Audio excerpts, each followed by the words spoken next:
I turned my online learning into a Dungeons and Dragons style game. Here are my lessons. They are now quests. These kids made some bad AF characters.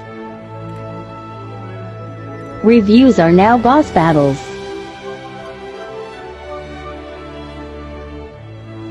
Am I winning this teaching thing? Melalui video ini, kita dapat melihat seorang guru yang menggunakan aplikasi Classcraft sebagai media pengajaran dan pembelajaran kepada anak muridnya. Jadi, apa itu Classcraft?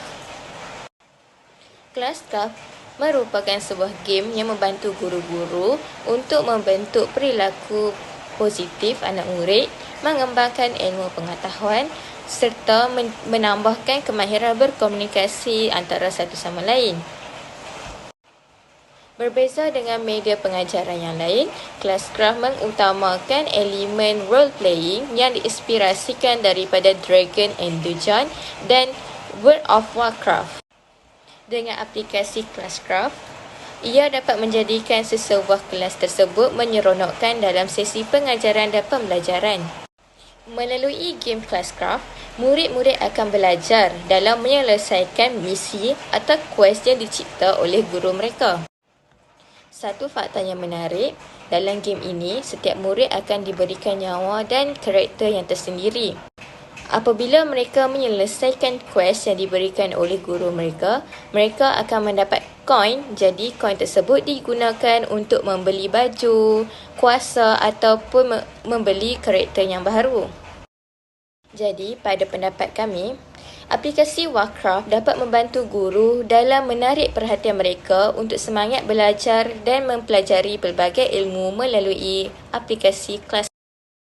Sekarang saya akan berkongsi cara menggunakan Classcraft. Classcraft merupakan satu jenis aplikasi yang boleh kita gunakan melalui telefon pintar maupun laptop.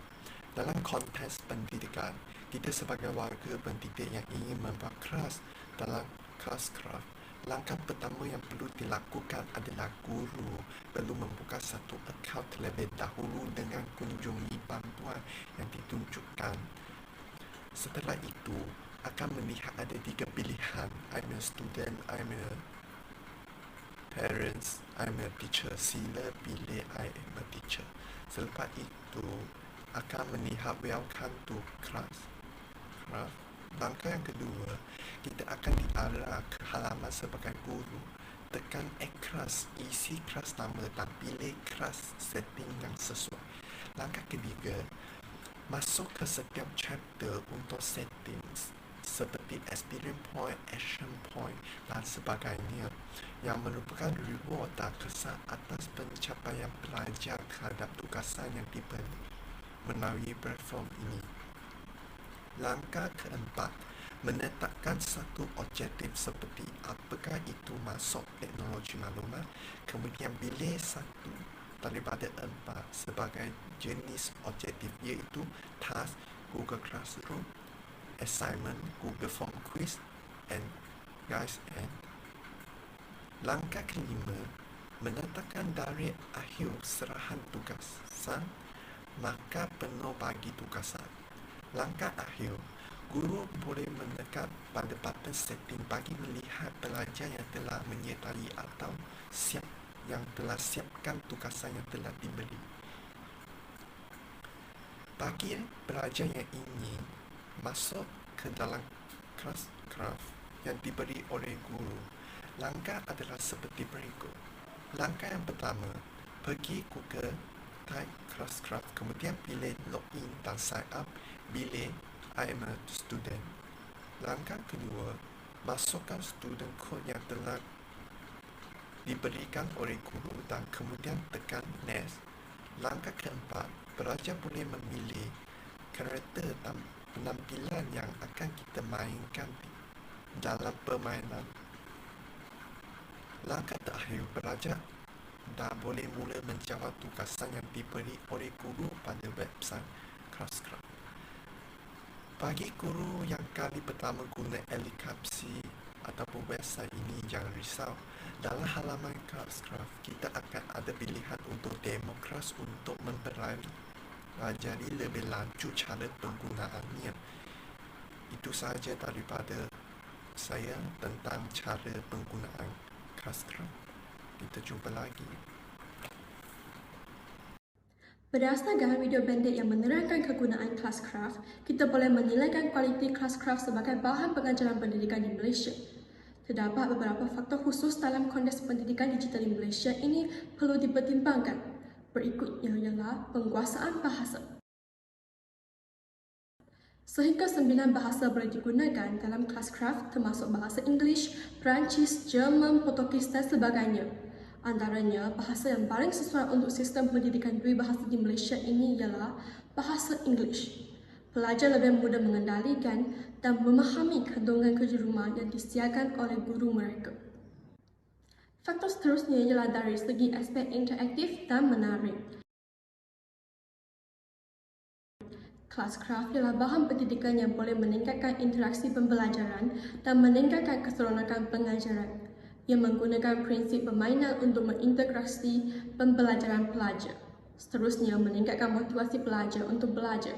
Pelajar perlu melengkapkan tetapan dan juga data statistik Wira dalam Classcraft dengan menyiapkan kerja rumah mereka dan bekerjasama antara satu sama lain. Untuk meningkatkan watak wira dan juga melatihkan haiwan peliharaan yang hebat, pelajar boleh menyelesaikan tugas tambahan. Jadi, pelajar juga boleh belajar daripadanya.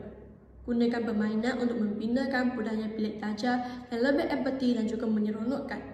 Dan pelajar tidak lagi hanya berhadapan dengan buku teks yang tidak menarik dan juga suasana bilik belajar yang selalu tidak berubah. Selain itu, faktor berikutnya ialah keberkesanan pengajaran. Classcraft ialah meningkatkan bahan pendidikan kecekapan pembelajaran pelajar. Pelajar boleh menggunakan kebolehan mereka sendiri untuk menyelesaikan kerja rumah diberi oleh guru ataupun kerja rumah tambahan untuk membuka kunci pengembangan cerita baharu dalam Classcraft. Dengan cara ini, pelajar dapat memahami dan juga menyiapkan kerja rumah mereka ikut kebolehan mereka sendiri masing-masing. Dalam pengajian saya mengetahui bahawa Classcraft amat digemari oleh penggunaannya, terutamanya guru dan pelajar-pelajar sekalian. Kajian ini didapati daripada tapak web yang bernama GetApps bahawa Classcraft telah diiktiraf dan juga disokong oleh pengguna dengan kebanyakan komen pengguna yang positif. Sekian, terima kasih. Assalamualaikum dan salam sejahtera. Baiklah, saya akan sambung ke bahagian yang seterusnya, iaitu kelemahan menggunakan Classcraft. Seperti yang kita tahu, Classcraft ini adalah satu permainan yang pelajar juga boleh belajar sambil bermain permainan tersebut kerana bahan pengajaran telah disediakan oleh guru-guru ke dalam permainan tersebut. Tetapi permainan ini mempunyai beberapa kelemahan semasa kita hendak bermainnya, iaitu yang pertama, masalah internet ketika menggunakannya. Contohnya, apabila pelajar memasuki ke makmal komputer, tetapi pada masa itu makmal komputer mempunyai internet yang slow. Jadi, pelajar-pelajar tidak dapat memasuki ke platform untuk bermain Classcraft. Jadi, pengajaran juga tidak dapat diteruskan. Dan yang kedua, pelajar tidak memberi perhatian semasa pengajaran. Contohnya, sepatutnya sesi pengajaran tersebut adalah berfokuskan kepada Classcraft sahaja, tetapi pelajar membuka website yang lain, contohnya membuka YouTube, dan ada juga yang bermain permainan yang lain. Jadi semasa pengajaran tersebut, pelajar tidak memberikan perhatian kepada Classcraft. Jadi ilmu-ilmu juga tidak dapat disampaikan oleh pelajar. Baiklah, dan yang ketiga, guru mempunyai masa yang terhad untuk belajar menggunakan Classcraft ini. Contohnya, Classcraft ini mempunyai banyak atau cara untuk bermain permainan ini. Jadi guru perlu mengambil masa untuk mengkaji dan memahami cara bermain Classcraft ini, dan seterusnya untuk disampaikan kepada pelajar. Dan yang keempat, masa yang diambil untuk memulakan Classcraft ini mengambil masa yang panjang. Contohnya, sebelum kita memulakan sesi pengajaran dengan bermain Classcraft ini, pelajar perlu membuka laptop dahulu, dan guru pula perlu membuka LCD dulu dan hendak memancarkan kepada skrin dan jika mempunyai wifi ataupun internet yang perlahan, jadi ia akan mengganggu sesi pengajaran tersebut. Jadi pada saya lebih baik kita menggunakan sesi pengajaran dan pembelajaran secara fizikal berbanding bahan pengajaran dalam talian ini. Baiklah, itu saja daripada saya. Sekian, terima kasih. Sebagai kesimpulan daripada kumpulan kami percaya bahawa bahan pengajaran seperti Classcraft mampu memberi kebaikan dan membantu murid-murid dalam pembelajaran mereka. Oleh hal yang demikian, murid-murid haruslah menggunakan bahan pengajaran yang melibatkan teknologi dengan berhemah agar kebaikan daripada bahan pengajaran tersebut dapat dinikmati oleh semua orang. Guru-guru juga harus memantau penggunaan bahan pengajaran oleh murid semasa di kelas agar dapat memastikan murid-murid benar-benar melibatkan diri dalam aktiviti PDP yang dijalankan oleh guru.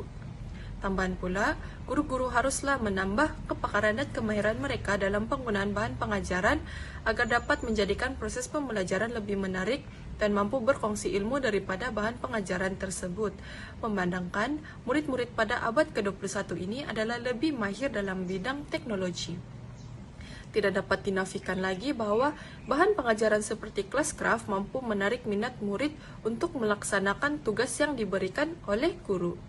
Oleh hal yang demikian, guru-guru haruslah mencari bahan pengajaran yang menarik dan relevan untuk menarik minat murid untuk melibatkan diri secara aktif dalam aktiviti PDP mengikut perkembangan semasa. Sekian daripada kumpulan kami, terima kasih.